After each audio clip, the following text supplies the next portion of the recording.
আমাদের জীবনের মূল লক্ষ্য আল্লাহ সুবহানাহু ওয়া তাআলা নির্ধারণ করে দিয়েছেন, এবং যাতে আমরা দক্ষতার সাথে জীবন চালাতে পারি সেই নির্দেশনাও দিয়েছেন।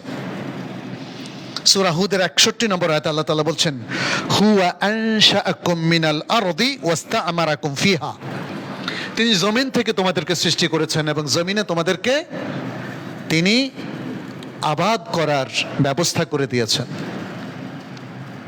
তোমাদের বসত ভিটার ব্যবস্থা করে দিয়েছেন, তোমাদের জীবন যাপনের ব্যবস্থা করে দিয়েছেন। ইস্তেমারুল আরদ মানে জমিনকে আবাদ করা।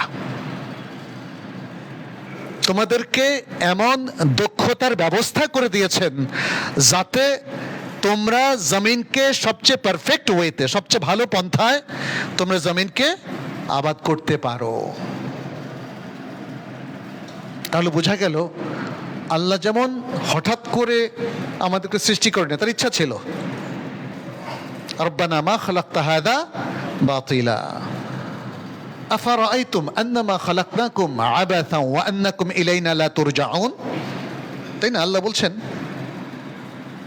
তোমাদেরকে কি তাহলে এমনি অনর্থক সৃষ্টি করেছি আর আমার কাছে তোমাদেরকে ফিরে আসতে হবে না?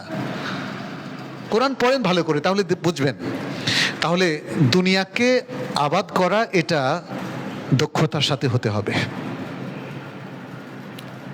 যেন তেন ভাবে দুনিয়াকে আবাদ করা যায় না।